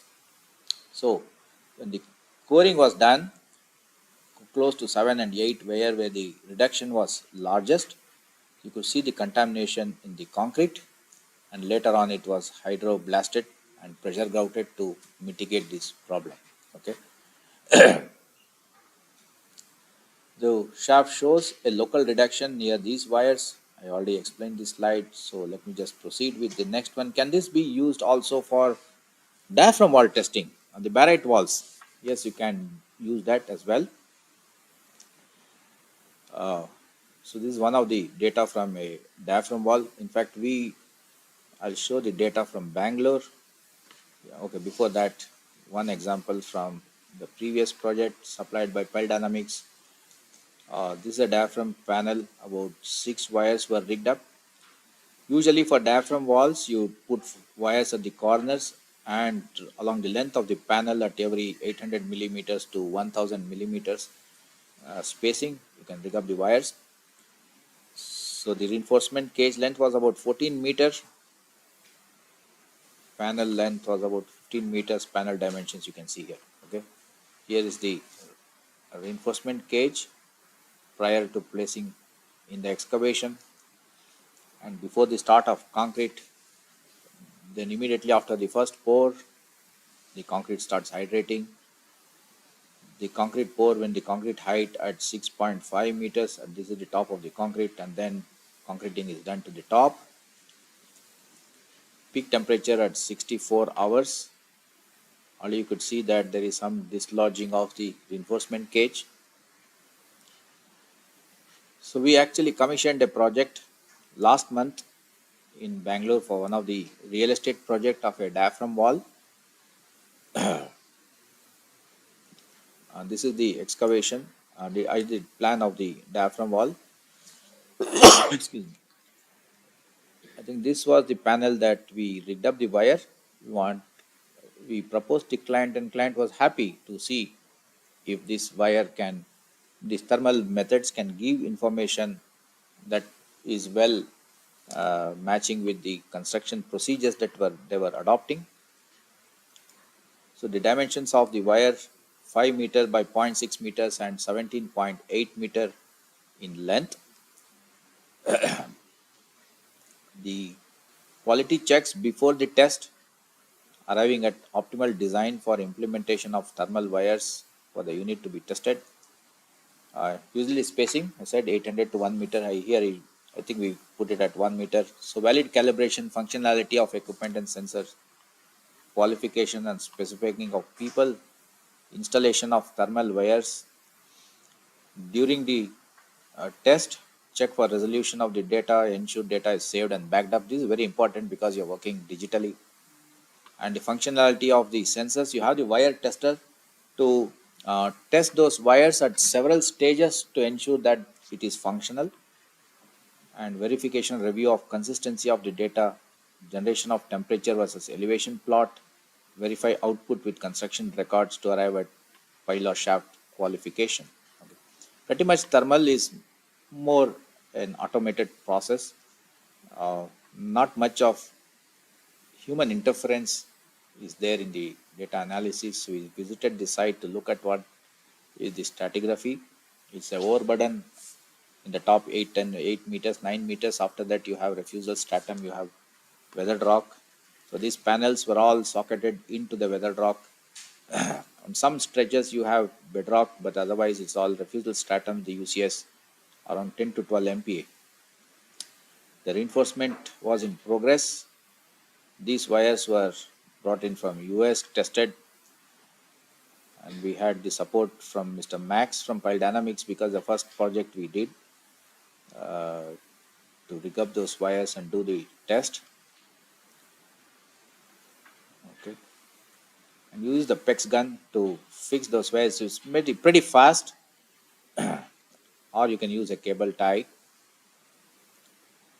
Now the wires are ready, already rigged up.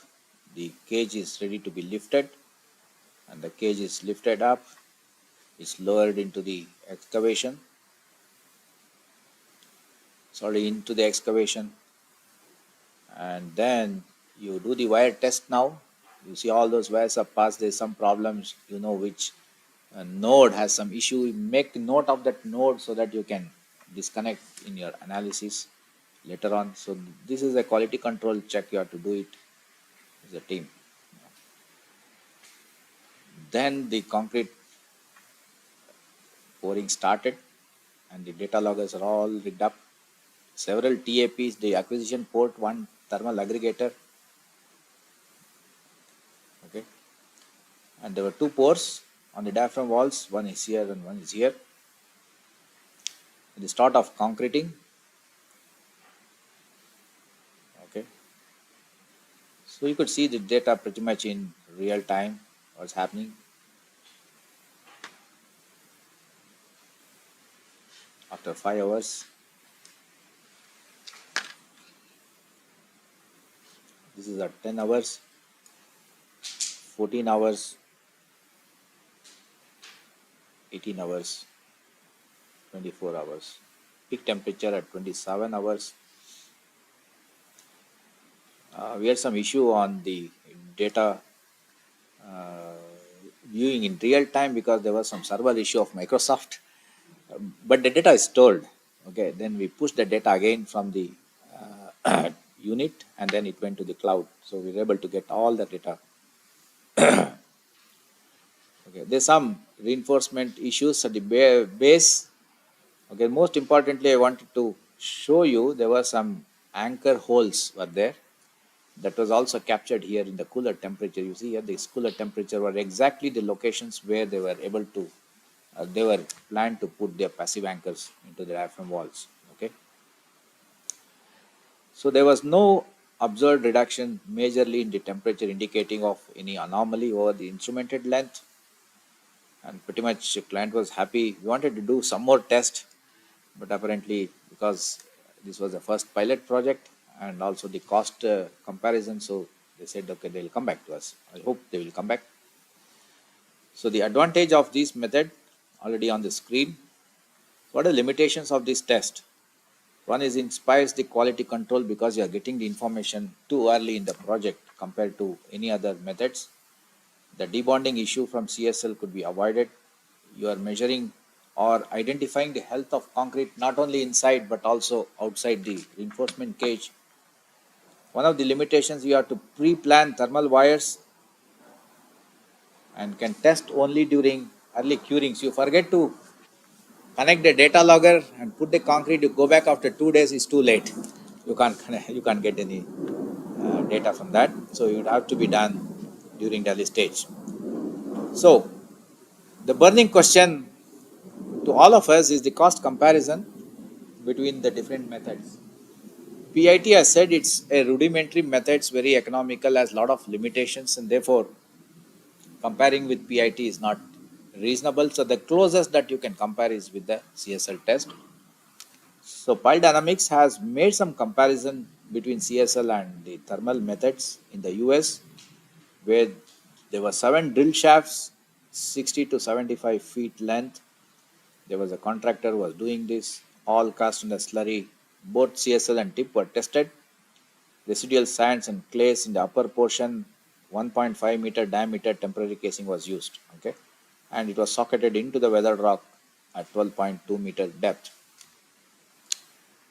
So you have this cost of the steel access tubes.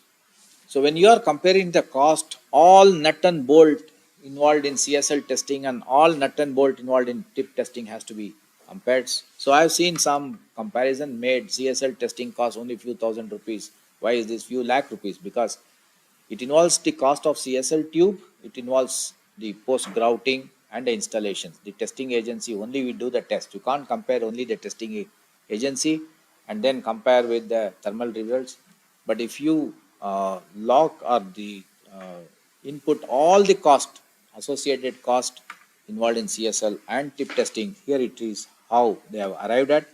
There were 21 steel access tubes, 20 tubes required for 5 shafts, 15 tubes for 2 shafts. Okay, and this is the cost for the tube and this is the cost for the wire. Caps for CSL tubes, you have to put the caps at the bottom and also put the caps at the top. And the connectors for wires, because these connectors comes with different lengths, so you may need that connectors. Labor cost to install the CSL tubes, and also you need to have this cost for rigging up the wires.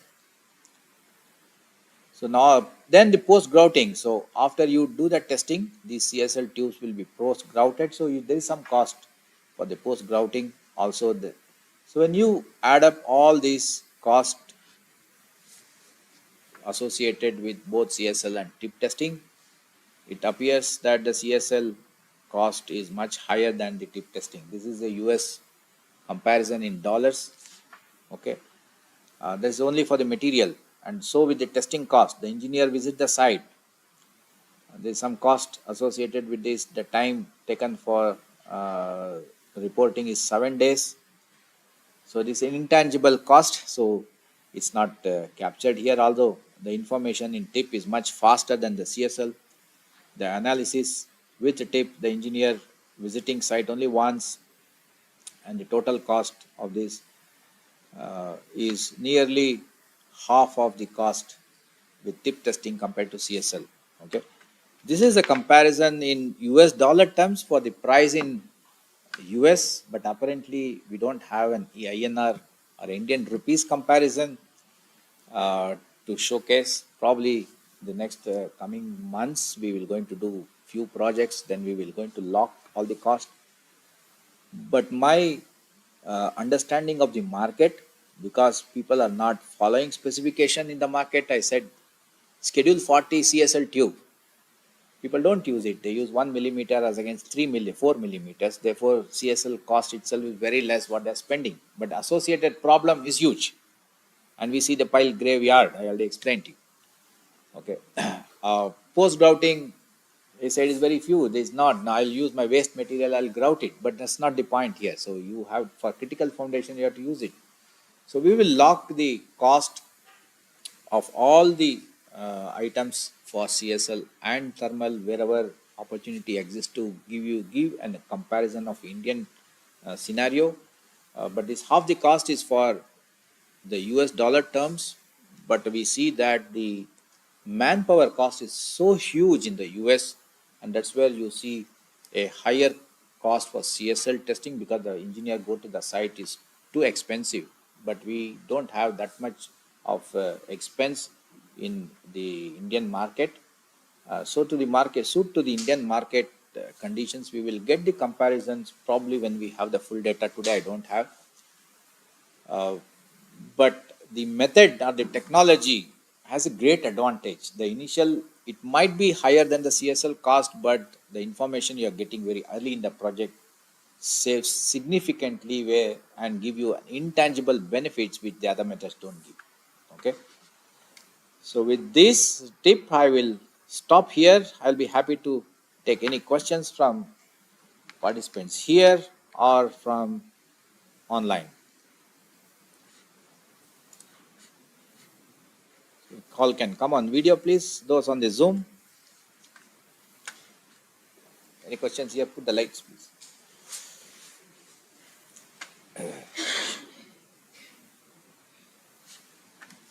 We'll be doing the tip testing next week for Chennai Metro project. But apparently, I'm not sure if they're going to do the CSL on the same pile, but we will try to insist on that CSL as well. So therefore, we'll be able to get the cost comparison between the CSL and the tip.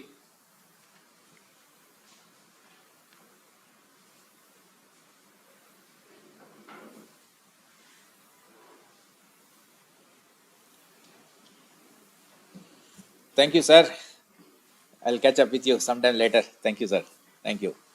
So Avikji is asking where the pile surface profile, the impedance profile in PIT can be compared with the shape. You have to establish the correlations. If the data quality in PIT is good, following all the procedures that you are supposed to do, maybe you can compare. So in fact, we are actually doing the shape testing in the same pile. We are doing the tip testing, and therefore we will try to get the comparison between the volume of the pile from the tip and the shape.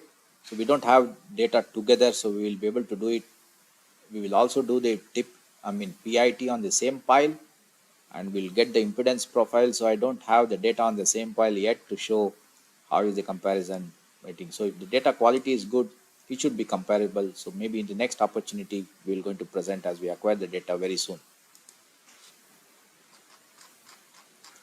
Anybody here? So all the people in the Zoom can come on video. Please, I want to take one screenshot and then answer any questions you have. I want to see all of you. Please come on video. Are you there on this? Take a screenshot, please. Any questions? Anybody have? Good to see you, Hanif. Again, take some screenshot, please. Dr. Sarathy.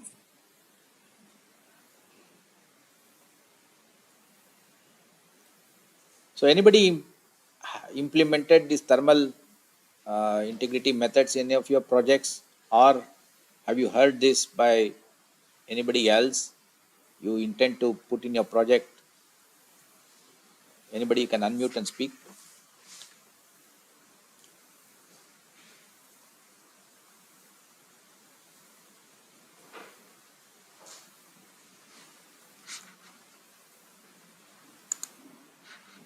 So where are, sure, Hanifa, it's too late for you now. Yeah, I understand. Thank you. See you later. Thank you, sir. Thank you. See you later. Yeah. See you. So where are you all joining from? Hello, sir. Yes. This is Vibhu Khan. Yes, Vibhuji. Presently, I'm in RVNL, sir, as a DGM Okay. civil. Okay. And it's kind of technology we have not used yet, sir. As I worked in the metro also, like Indore Metro project, I was posted there. So we are using this CSL for the power pile testing and all, but we have not used this technology. But it's a very good presentation. So my request is, should we get this presentation also so that we can go through it once again? Yeah. No, you And it arrange can for be all your. helpful to me also to introduce my organization. Yeah, I will arrange to send this PPT to all of you who are present here. At the same time, if you want Sure. any exclusive presentation, I will be happy to repeat this for your engineers and other management team for them to make decisions. I'll be happy to do that. So we can schedule another one as well, and then we can repeat Sure, sir. exclusively for Would be all of great. your things. I'll be happy to do that. So we can fix an appropriate time convenient to both of us, and I'll be happy to continue this again. So, and all of you will get this Definitely, sir. PPT. Thank you, Vibhuji. Thank you, sir. Thank you.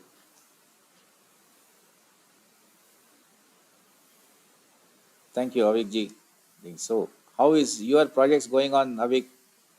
Uh, are you very close to implement this shape, squid, tape? Well, yes, we always tries to do the quality control test as much as possible.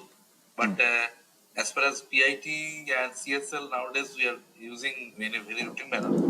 PIT is mostly, as I told you, something it can be done for any file without any selection or prior selection.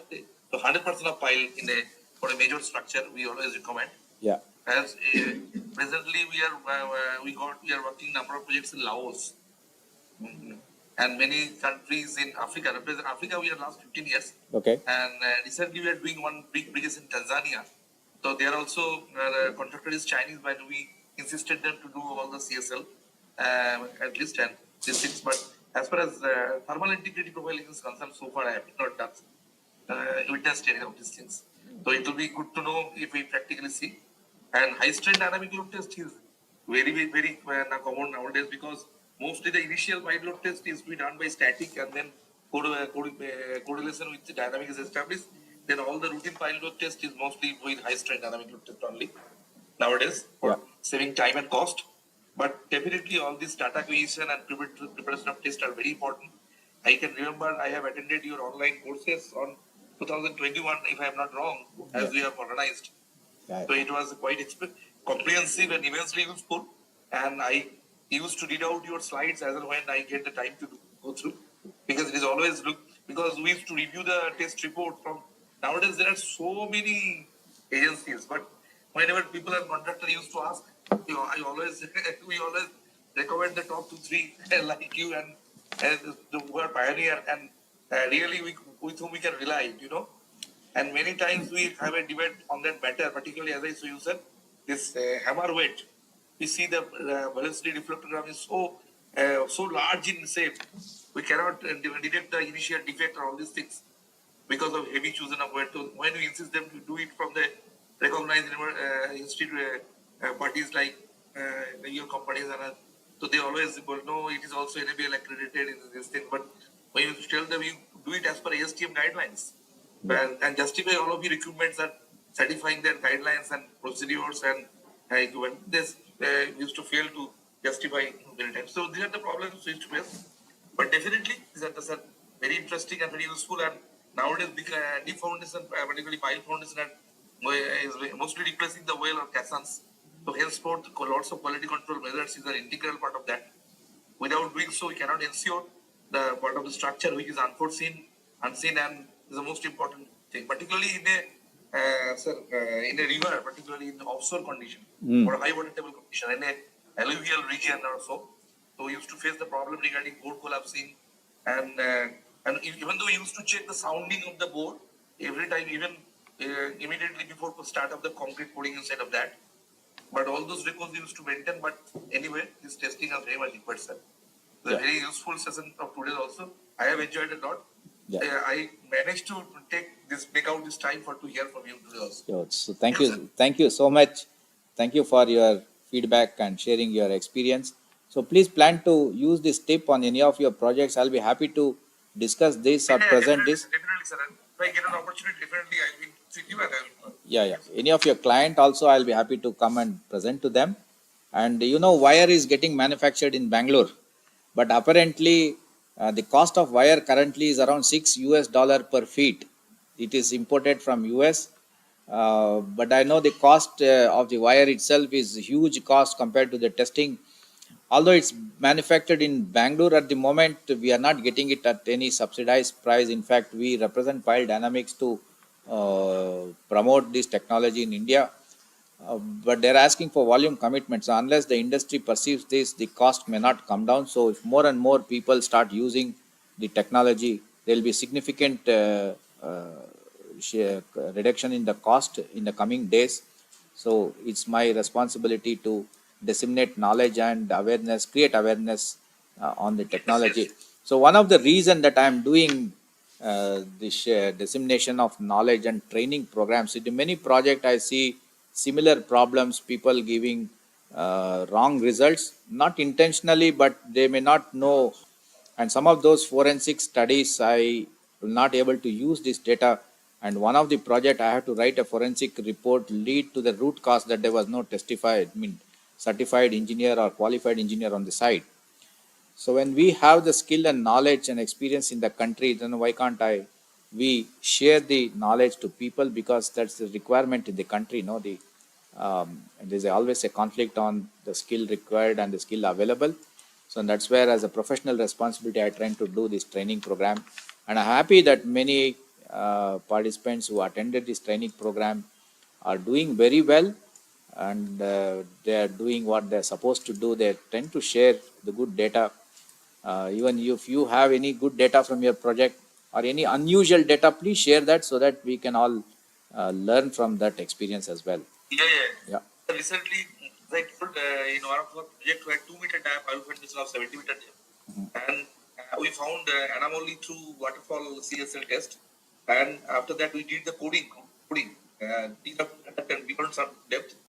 And it was perfectly matched with that. There was a building and honeycomb, body concrete. After that, we did the grouting, and after grouting also did PIT. And we have checked out before treatment and after treatment. How was the change of the graph and all these things. But if the CSL is there, it is always useful to take before and after, and sort of quality can be verified undoubtedly to that. That is the thing. We did it in number of piles, because those piles itself is so much of cost there, it cannot be rejected, Yeah. And the location of defect is also very important, whether it is within the point of contraflexure or Yeah. the lower portion where the pile shaft is mostly remain straight axial effect. If it is within the laterally affected zone in the top of the pile, then it is detrimental and very, it is a matter of worries, because where there will be a point of this deflection and all these things, it must be. And that pile was permanent liner at top 25-meter out of 70-meter of length, and beyond that it is unlined.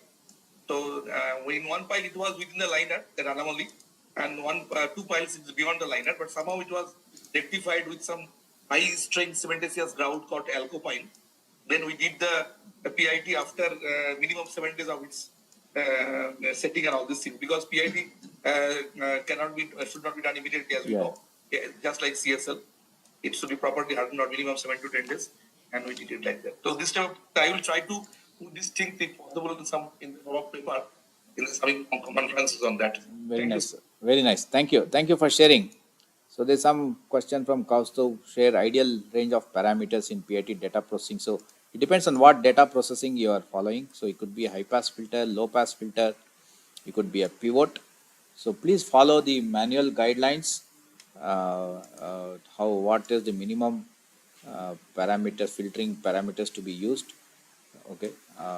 So it'll be too much to tell you now. So probably in the next occasion, so we'll run through PIT alone. Okay. Within the limitations of PIT test, this is very, very simple rudimentary test. Lot of disadvantage with PIT, and therefore just going with alone PIT on very complex, very important pile foundation may not be correct. So other method like CSL and now the thermal could be followed. So Kaustubji, please follow PIT manual, and we can discuss this in our next training program, and I'll run through in detail of various data processing along with some case studies. Any questions here with people? You all learned something today? Yes. Was it useful? Yes. Thank you.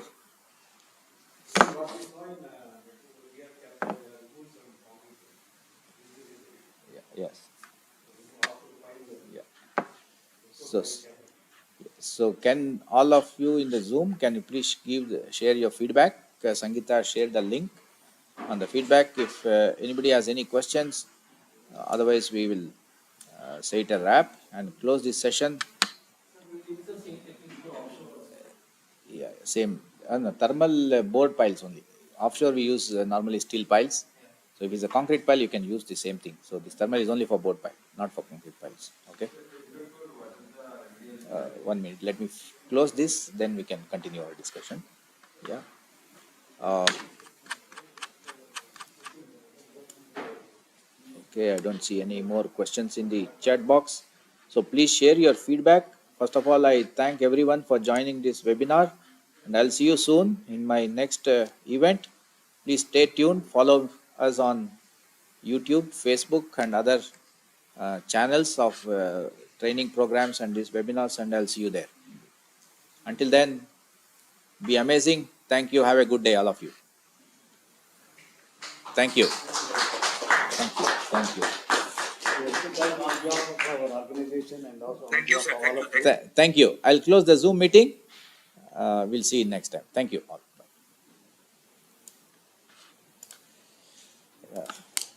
First, let me thank on behalf of our organization and on behalf of all of you. Dr. Parthasarathy sir has spent his valuable time with us for 3 days. Saco YouTube.